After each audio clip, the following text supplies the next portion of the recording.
Olá, Elivaldo, bom dia. Bom dia, Nádia, tudo bem? Tudo ótimo, e você? Tranquilo. Boa quinta-feira, o Elivaldo já vem trazendo pra gente, olha, já nós vamos, o Fenelon já tá ali posicionado, o Délio tá se posicionando lá em Brasília, pra gente discutir aqui esse cenário atual depois do julgamento de ontem do presidente Lula, recebendo uma sentença condenatória acima da dada pelo juiz Sérgio Moro, né? Agora de 12 anos e um mês, como fica o cenário político e jurídico a partir de agora. Antes, Elivaldo, a gente vem pra nossa política local, falando sobre as caravanas do ex-ministro João Henrique retomadas. Pois é, Nádia, julgamento muito importante, abalou o país, mas repercutiu no país, melhor dizendo, mas a política local também continua em efervescência, bastante atividade aí dos partidos e correntes políticas. O ex-ministro João Henrique Souza retomou as suas caravanas Piauí afora, e foi exatamente aqui pela região próxima de Teresina, Demerval, Lobão, Médio, Parnaíba, e aproveita esse momento. Hoje continua também e vai até amanhã nos 21 municípios do Médio Parnaíba, Nádia, conversando com lideranças, principalmente delegados do PMDB, a convenção estadual, a convenção que vai ser realizada em julho e que vai definir se o partido segue na aliança com o governador Wellington Dias ou parte para um outro caminho, um caminho de oposição, e o que o ex-ministro deseja, ser viabilizado politicamente como candidato do partido do MDB ao governo do estado. Muito bem, Elivaldo, venha para cá, por favor. Fenelon Rocha, bom dia, seja bem-vindo aqui ao Notícia da Manhã. Meu Deus, bom dia. Que time de peso, hein, Elivaldo Barbosa? Com que liderança, hein, Elivaldo? E para completar, a gente aciona outro Rocha, né? Agora, direto de Brasília, a gente chama aqui o Délio Rocha, que está lá posicionado, e a gente vai, a partir de agora, fazer uma análise para você do que aconteceu ontem no nosso país, todo o Brasil de olhos voltados para Brasília, no julgamento do ex-presidente Lula, que acabou sendo condenado por 3-0, por unanimidade, pelos 3 juízes que compõem a 8ª turma do Tribunal Regional Federal da 4ª Região. Délio Rocha, um bom dia para você, Délio. Foi um dia de muitas especulações, avaliações, e agora a gente fica olhando para o futuro político e jurídico também envolvendo o ex-presidente. Nádia Rodrigues, bom dia para você, Elivaldo Barbosa, Fenelon Rocha, bom dia a todos. Olha, Nádia, o que eu observei nesse julgamento de ontem é que os 3 desembargadores que analisaram o recurso da defesa do ex-presidente Lula, eles mostraram muita sintonia entre eles e todos, em seus votos, procuraram elogiar o trabalho do juiz Sérgio Moro e afirmaram que a conduta do ex-presidente Lula, no caso do triplex do Guarujá, foi uma conduta criminosa. Olha, Nádia, e depois de 8 horas, quase 8 horas de sessão, o TRF4, a 8ª turma do TRF4 em Porto Alegre, decidiu por unanimidade, como você disse, 3-0. Eles decidiram não só manter a condenação do ex-presidente Lula, como aumentar a pena de 9 anos e 6 meses para 12 anos e 1 mês de prisão. Veja na reportagem. O presidente da 8ª turma, desembargador Leandro Paulsen, abriu o julgamento destacando que o tribunal prioriza casos de corrupção e se esforça para cumprir as metas do Conselho Nacional de Justiça. Prestando uma jurisdição tanto quanto possível qualificada e célere. O advogado do ex-presidente pediu paridade de tempo entre a defesa e a acusação, o que foi negado. Então, o relator, João Pedro Gebran Neto, leu o resumo do processo e disse que não iria julgar a vida pregressa dos réus, apenas os fatos que estavam no processo. Lula foi condenado em primeira instância a 9 anos e meio de prisão pelos crimes de corrupção e lavagem de dinheiro. Segundo a sentença, ele recebeu como propina um triplex no Guarujá, litoral de São Paulo, da empreiteira OAS. A sequência prevista foi mantida. O representante do Ministério Público Federal disse que causou estranhamento a promiscuidade entre políticos e empreiteiras, entre o público e o privado. Um presidente da República que nomeia diretores de uma estatal que engendram, juntamente com o Clube das Empreiteiras, o maior esquema de corrupção da história do Brasil. O advogado de Lula criticou o Ministério Público Federal. Claramente, a palavra do Ministério Público mostrou como a força-tarefa da Lava Jato vem atuando neste e em outros casos. Qual é o pensamento? O pensamento é de censura à defesa, é de censura à academia, é de censura ao povo. Zanin reclamou de prejuízos ao direito de defesa e reforçou o pedido de anulação do processo. Segundo ele, tudo não passa de uma peça política de ficção. E voltou a afirmar que o juiz Sérgio Moro não teria competência para julgar o caso. Ele se sentiu incomodado e o juiz que está incomodado com a parte não tem imparcialidade para julgá-la. Zanin acrescentou que não existem provas de que o triplex do Guarujá pertence a Lula. Por fim, afirmou que a delação de Léo Pinheiro da OAS não vale para condenar Lula.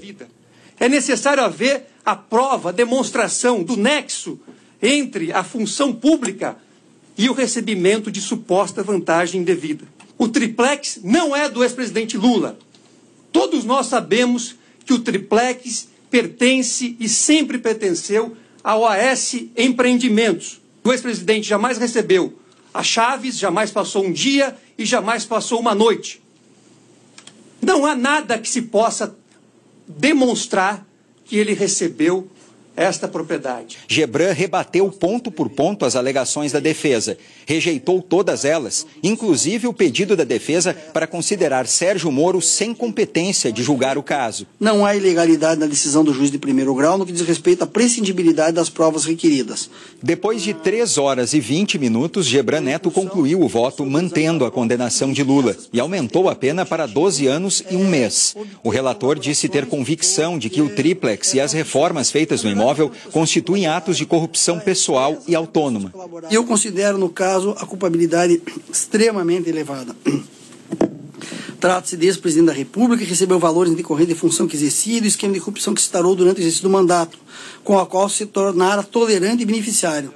Ao iniciar a leitura do voto, o revisor do processo, Leandro Paulsen, citou o ministro do Supremo, Teori Zavascki, morto em janeiro do ano passado. O saudoso ministro Teori Zavascki, em determinada oportunidade, disse que puxa-se uma pena e vem uma galinha, referindo-se à extensão que essa operação foi tomando.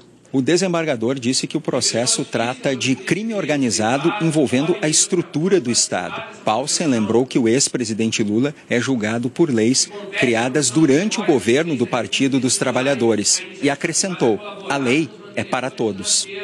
Não importa o quão alto você esteja, a lei ainda está acima de você.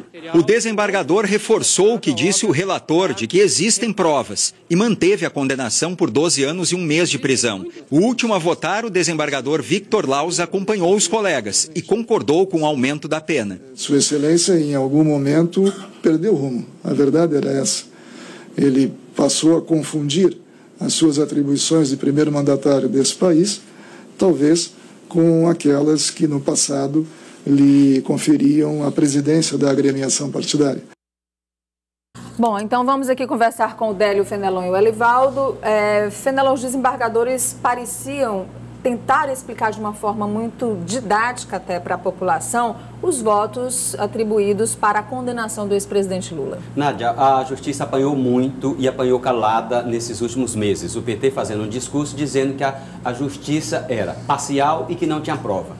Os desembargadores, todos os 3, tiveram a preocupação de ser absolutamente didáticos, claro, e se referir o tempo todo a provas. O desembargador Paulsen, por exemplo, chegou a lembrar que na inicial eram 72 acusações, 72 crimes cometidos pelo presidente na acusação. E ele foi punido por 2. Lavagem de dinheiro e corrupção passiva. Como quem diz assim, quem acha que nós estamos perseguindo não conhece os processos. Bom, Elivaldo, o ex-presidente Lula, sobre a prisão, Elivaldo, não deve acontecer agora. O único recurso que cabe nesse momento é como foi por unanimidade, e havia até uma torcida por parte dos petistas de que houvesse pelo menos um voto favorável ao ex-presidente Lula, cabe o embargo de declaração. E até que esse recurso seja julgado, o presidente não deve ser preso? Pelo menos até aí? Eu acredito que não, até porque a defesa deve impetrar aí um habeas corpus, enfim, algum expediente jurídico para trabalhar dessa vertente também na parte jurídica, digamos assim. Ou seja, tem essa parte aí jurídica da defesa, do processo, em si da ação, em si da decisão agora da condenação em segunda instância, que a prisão é prevista, isso aí.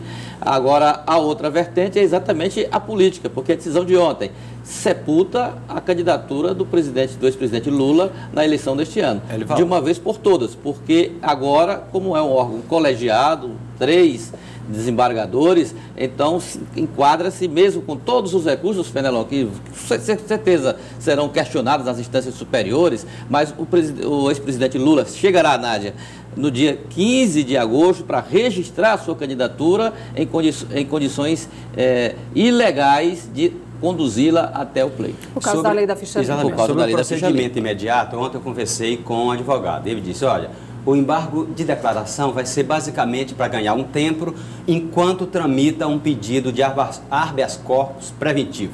Um habeas corpus que, no entendimento desse advogado, será concedido. E será concedido por quê? Porque Lula, nesse processo, ele se portou sempre colaborando com a justiça, foi chamado, foi para os depoimentos, respondeu em liberdade, portanto não haveria um transtorno para mantê-lo em liberdade. Então, esse embargo seria para garantir a aprovação a concessão de um habeas corpus e seguir para os recursos nas cortes superiores. Bom, Délio, a gente tem esse embargo de declaração que deve ser impetrado pela defesa do ex-presidente Lula, mas a defesa também prepara recursos junto ao Supremo e STJ. O que a gente ouvia muito ontem, e o Fenelon acaba de falar também sobre isso, é que o Tribunal Superior Eleitoral dificilmente vai deixar de considerar essa decisão unânime de um colegiado federal, e agora que acaba condenando o ex-presidente Lula e colocando na lei de ficha limpa, e que, portanto, esse recurso, que caso o presidente Lula registre a candidatura e seja pedida a sua impugnação, ou seja,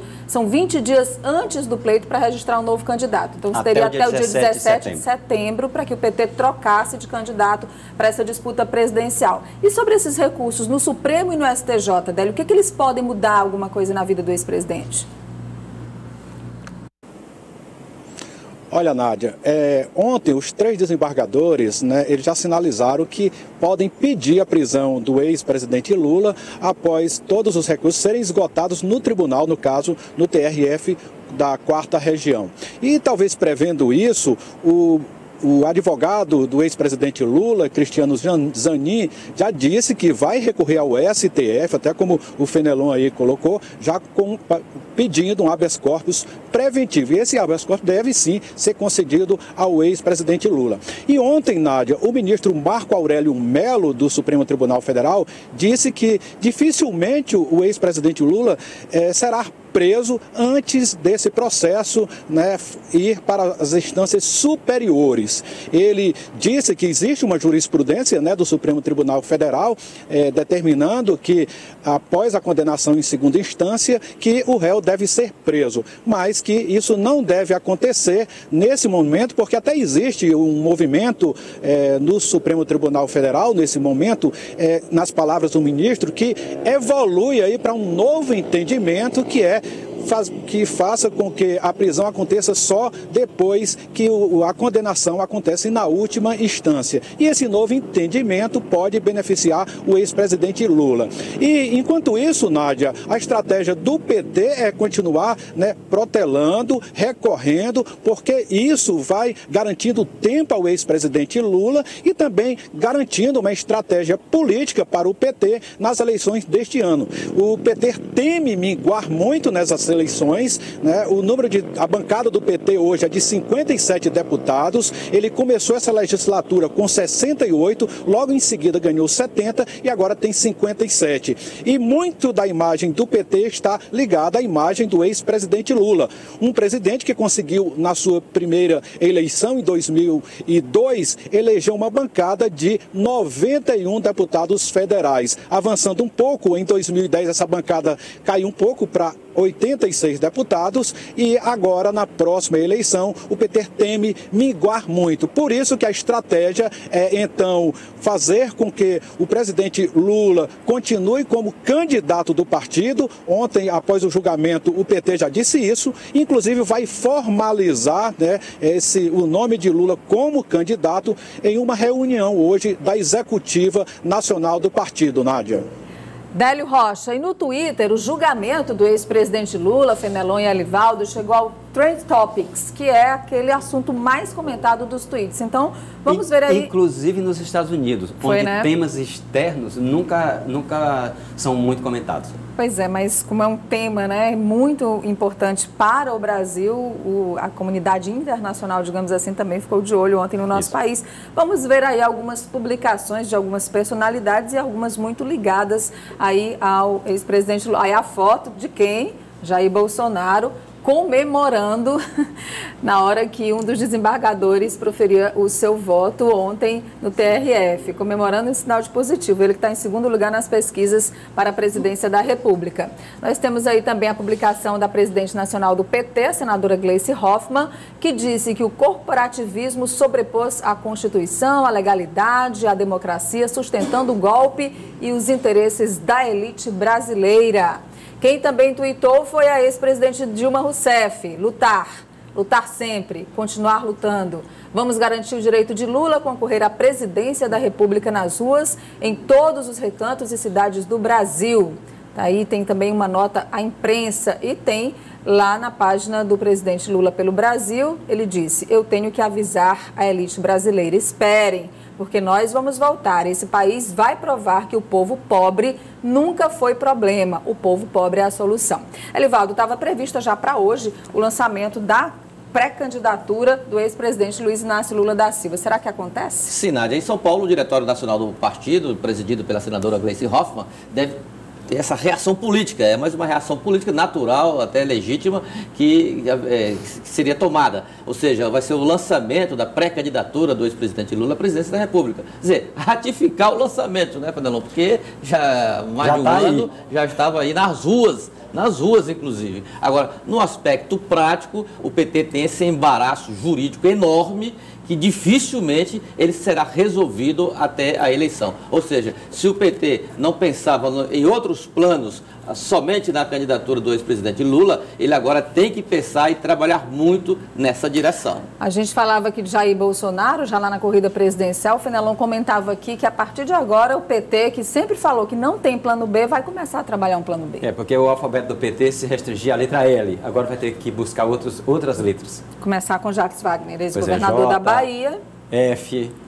E F que não é de Fenelon, é de Fernando Haddad. Fernando Haddad, ex-prefeito de São Paulo. E o fato é que, já que se coloca esses outros planos, efetivamente, na prática, o PT não tem nenhum candidato no PT que se arranhe a possibilidade de uma competitividade mínima. Qualquer candidato não tem nem o nome. Qualquer nome terá que ser carregado pelo Lula. Então, não não é só comparado ao ex-presidente Lula, comparado inclusive aos outros pré-candidatos que se apresentam até agora. O PT nunca tentou para isso, então pode lançar qualquer nome do PT. O PT não tem outro nome dentro do partido que possa ter a competitividade de representar o partido na eleição presidencial. E mais, talvez, Fenelon, o PT tenha que fazer um exercício que nunca fez em toda a sua vida, de mais de 40 anos de fundação. 36, que é exatamente, rapaz. 36 anos de fundação. O PT talvez faça aquilo que nunca fez, de possibilidade de apoiar um outro candidato de uma outra sigla, aí no campo aí da esquerda, aí trabalhar uma outra possibilidade. E nesse sentido, Ciro Gomes está torcendo, né? Exatamente. Então isso tem repercussão na sucessão presidencial, nessas estratégias, não só dos aliados do PT, do ex-presidente Lula, como também dos adversários, e seguramente terá repercussão nos estados, principalmente nos estados em que o PT governa. Vamos agora, e o Délio já vai participar também lá de Brasília dando a opinião dele, mas o ex-presidente Lula falou ontem, inclusive depois da condenação, e atos e manifestações ontem a favor e contra o ex-presidente Lula foram registrados em muitas cidades brasileiras. Aqui em São Paulo, movimentos sindicais e sociais se reuniram na Praça da República. Quem pode julgar Lula é o povo brasileiro! O protesto, segundo os organizadores, teve como objetivo reafirmar a democracia e o apoio ao ex-presidente. Nesta quinta-feira, o partido planeja anunciar o nome de Lula à corrida presidencial. Participaram da manifestação o ex-ministro da Defesa, Celso Amorim, e a presidente do PT, Gleice Hoffmann. Essa gente do TRF-4 rasgou a Constituição mais uma vez. Por volta das 8 horas da noite, o ex-presidente Lula discursou aqui no centro de São Paulo, em cima de um trio elétrico, falou sobre democracia e que a manifestação desta quarta-feira não foi um ato político. Esse é um ato em defesa da soberania nacional. Esse é um ato em defesa do Brasil. A decisão eu até respeito porque foi deles. O que eu não aceito é a mentira pela qual eles tomaram a decisão. Eles sabem que eu não cometi um crime. Ovacionado por um público estimado pelos organizadores ser de 50 mil pessoas, o ex-presidente ainda desafiou a justiça a provar algo contra ele, apesar da condenação. Eu já tinha desafiado a Polícia Federal, eu já tinha desafiado o Ministério Público da Lava Jato, eu já tinha desafiado o Moro e agora eu quero desafiar os 3 juízes que me julgaram a apresentar o único crime que eu tenha cometido. Eu agora estou condenado outra vez por um desgraçado de um apartamento que eu não tenho, que não é meu. Olha, se eles me condenaram, me deem pelo menos um apartamento. No discurso inflamado, Lula criticou a aprovação da nova lei trabalhista e a reforma presidencial. Agradeceu o apoio e disse que agora, mais do que nunca, quer voltar à política. Eu até já nem queria mais fazer política. Eu já tinha sido presidente, eu já tinha sido aprovado. Mas agora o que eu estou percebendo é que tudo que eles estão fazendo é para tentar evitar que eu possa ser candidato. Não é nem ganhar, é apenas ser candidato. Mas essa provocação é de tal envergadura que me deu uma coceirinha. E eu agora quero ser candidato a presidente da República. Eu não tenho a preocupação que eles pensam que eu vou ter. Porque eles não podem prender o sonho de liberdade. Eles não podem prender as ideias. Eles não podem prender a esperança. E o Lula é apenas um homem de carne e osso. Eles podem prender o Lula, mas as ideias já estão colocadas na cabeça da sociedade brasileira. Depois do ato, manifestantes seguiram encaminhada para a Avenida Paulista. Em nota, o governador Wellington Dias disse que o resultado do julgamento do ex-presidente Lula em Porto Alegre já era esperado desde quando os desembargadores envolvidos no caso fizeram questão de vazar quais seriam as suas posições, os seus votos, anunciado que dali já sairia uma condenação. Wellington Dias disse ter convicção de que não há uma única prova cabal em relação a crime praticado pelo presidente, tanto em relação ao processo da Petrobras, como na acusação de ser o dono do apartamento no Guarujá, que não tem nada comprovado em nome do ex-presidente, que o apartamento é no nome da construtora OAS. O governador acrescentou que o Tribunal Regional Federal do Rio Grande do Sul tem mantido uma postura muito politizada durante todo o processo e que o Brasil inteiro, juristas, não juristas, vem percebendo ao longo do tempo. O governador Wellington Dias concluiu dizendo que continua otimista e que acredita nas outras instâncias. Vamos nos despedir de Délio Rocha lá em Brasília com o seu comentário final. Délio, por favor.